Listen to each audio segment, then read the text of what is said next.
I have yet to give a speech or have a meeting where somebody doesn't ask me the millennial question. What's the millennial question? Apparently millennials as a generation, which is a group of people who were born approximately 1984 and after, are tough to manage. And they're accused of being entitled and narcissistic and self-interested, unfocused, lazy. But entitled is the big one. And because they confound leadership so much, what's happening is leaders are asking the millennials, what do you want? And millennials are saying, we want to work in a place with purpose, love that.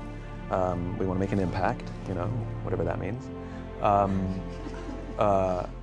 We want free food and beanbags. And so somebody articulates some sort of purpose, there's lots of free food and there's beanbags, and yet for some reason, they're still not happy. And that's because they're missing. There's a missing piece. What I've learned is that I can break it down into four pieces. Right? There are four things, four characteristics. One is parenting. The other one is technology. The third is impatience, and the fourth is environment. The generation that we call the millennials, too many of them grew up subject to, not my words, failed parenting strategies, where, for example, they were told that they were special all the time. They were told that they could have anything they want in life, just because they want it. Some of them got into honors classes, not because they deserved it, but because their parents complained. And some of them got A's, not because they earned them, but because the teachers didn't want to deal with the parents. Some kids got participation medals. You got a medal for coming in last, right? Which the science we know is pretty clear, which is it devalues the medal and the reward for those who actually work hard, and it actually makes the person who comes in last feel embarrassed because they know they didn't deserve it, so it actually makes them feel worse, right? So you take this group of people, and they graduate school, and they get a job, and they're thrust into the real world, and in an instant, they find out they're not special, their moms can't get them a promotion, that you get nothing for coming in last, and by the way, you can't just have it because you want it. And in an instant, their entire self-image is shattered. And so you have an entire generation that's growing up with lower self-esteem than previous generations. The other problem, to compound it, is we're growing up in a Facebook, Instagram world. In other words, we're good at putting filters on things. We're good at showing people that life is amazing even though I'm depressed. And so everybody sounds tough, and everybody sounds like they got it all figured out. And the reality is there's very little toughness, and most people don't have it figured out. And so when the more senior people say, well, what should we do? They sound like, this is what you gotta do. And they have no clue, right? So you have an entire generation growing up with lower self-esteem than previous generations, right? Through no fault of their own, right? They were dealt a bad hand. Now let's add in technology. We know that engagement with social media and our cell phones releases a chemical called dopamine. That's why when you get a text, it feels good, right? So we've all had it where you're feeling a little bit down or feeling a bit lonely, and so you send out 10 texts to 10 friends, hi, hi, hi, hi, hi, because it feels good when you get a response. It's why we count the likes, it's why we go back 10 times to see if my Instagram is growing slower, did I do something wrong? Do they not like me anymore, right? The trauma for young kids to be unfriended, right? Because we know when you get a hit of dopamine, which feels good. It's why we like it, it's why we keep going back to it. Dopamine is the exact same chemical that makes us feel good when we smoke, when we drink, and when we gamble.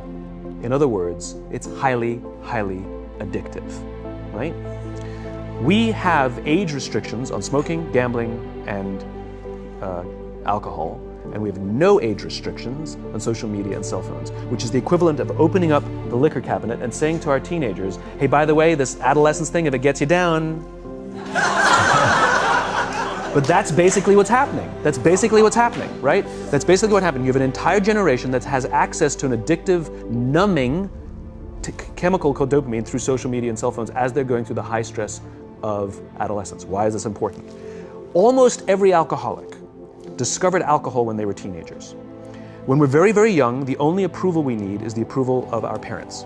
And as we go through adolescence, we make this transition where we now need the approval of our peers.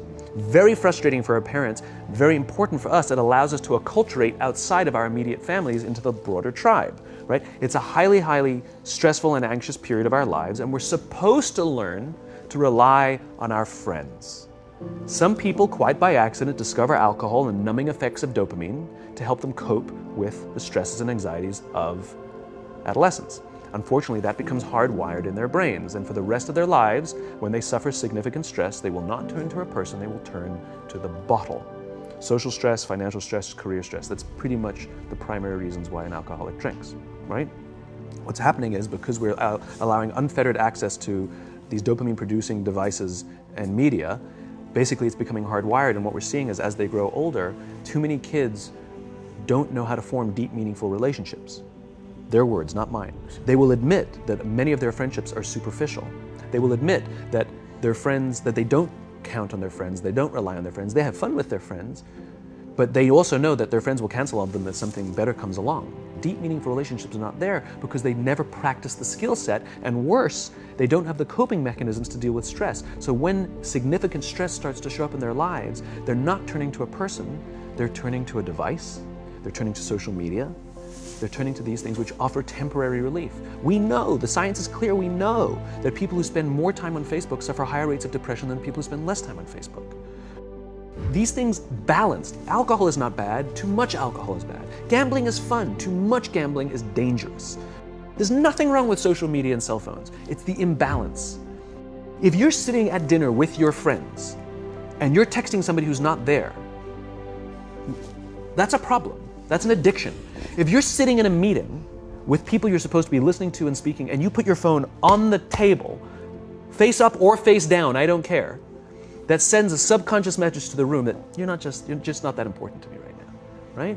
That's what happens. And the fact that you cannot put it away is because you are addicted, right? If you wake up and you check your phone before you say good morning to your girlfriend, boyfriend, or spouse, you have an addiction.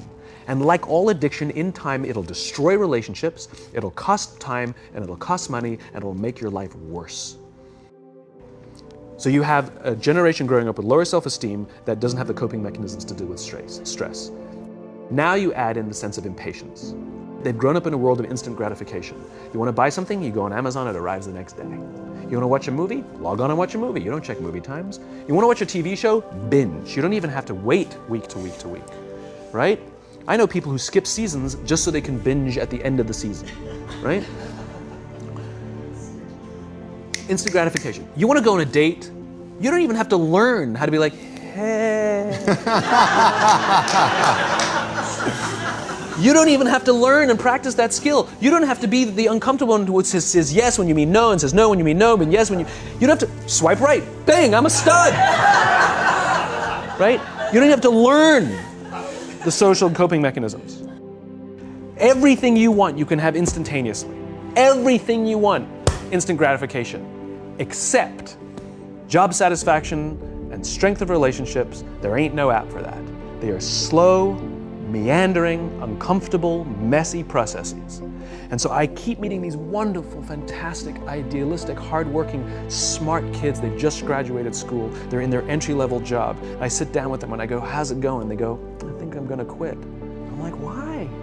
They're like, I'm not making an impact. I'm like, you've been here 8 months. You know? It's as if they're standing at the foot of a mountain and they have this abstract concept called impact that they want to have in the world, which is the summit. What they don't see is the mountain. I don't care if you go up the mountain quickly or slowly, but there's still a mountain. And so what this young generation needs to learn is patience. That some things that really, really matter, like love, or job fulfillment, joy, love of life, self-confidence, a skill set, any of these things, all of these things take time.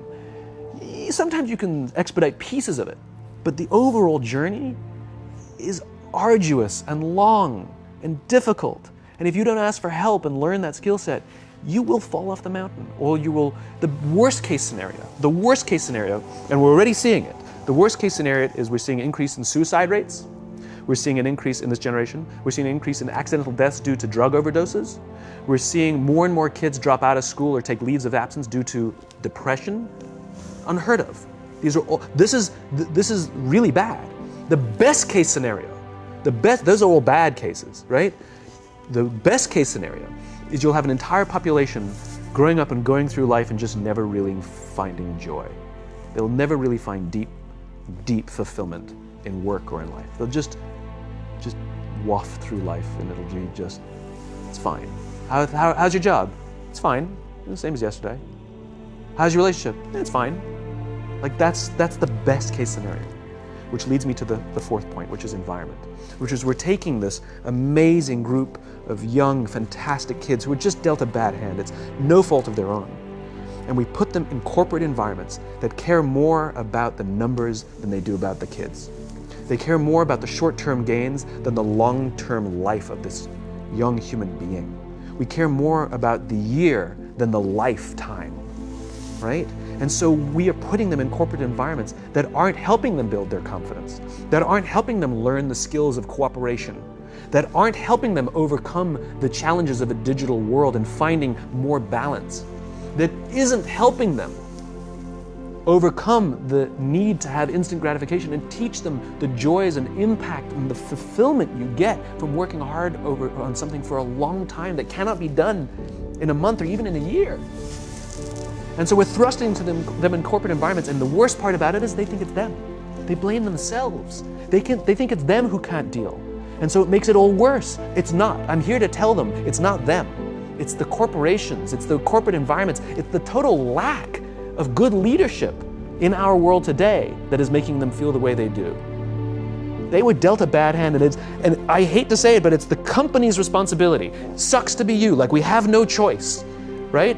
This is what we got, and I wish that society and their parents did a better job. They didn't. So we're getting them in our companies, and we now have to pick up the slack. We have to work extra hard to figure out the ways that we build their confidence. We have to work extra hard to find ways to teach them the social skills that they're missing out on. There should be no cell phones in conference rooms. None. Zero.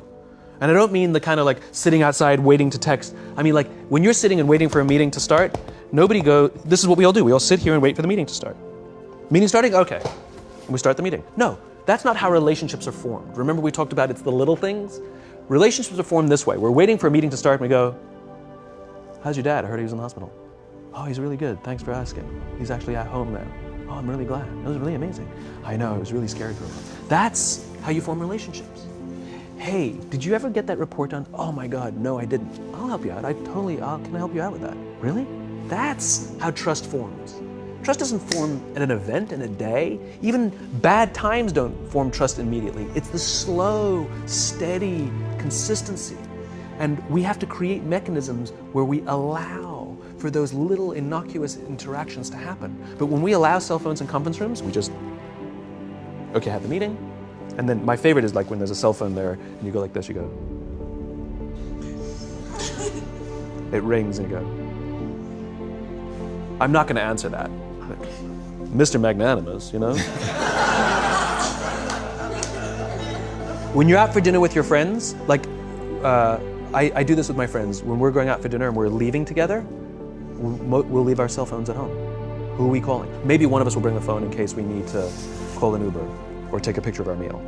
Goes without saying, come on. I'm an idealist, but I'm not insane. You know? Not a heathen. I mean, it looked really good. We'll take one phone. And so it's like an alcoholic. The reason you take the alcohol out of the house is because we cannot trust our willpower. We're just not strong enough. But when you remove the temptation, it actually makes it a lot easier. And so when you just say, don't check your phone, people literally will go like this. And somebody will go to the bathroom, and what's the first thing we do? Because I wouldn't want to look around the restaurant for a minute and a half.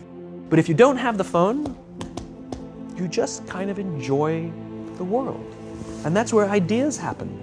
The constant engagement is not where you have innovation and ideas. Ideas happen when our minds wander and we go, and you see something, you go, I bet they could do that. That's called innovation, right? But we're taking away all those little moments, right? You should not, and none of us should charge our phones by our beds. We should be charging our phones in the living rooms, right? Remove the temptation. You wake up in the middle of the night because you can't sleep, you won't check your phone, which makes it worse. But if it's in the living room, it's relaxed, it's fine. But it's my alarm clock. Buy an alarm clock. They cost $8, right? I'll buy you an alarm clock. But the point is we now in industry, whether we like it or not, we don't get a choice. We now have a responsibility to make up the shortfall and to help this amazing, idealistic, fantastic generation build their confidence, learn patience, learn the social skills, find a better balance between life and technology. Because, quite frankly, it's the right thing to do.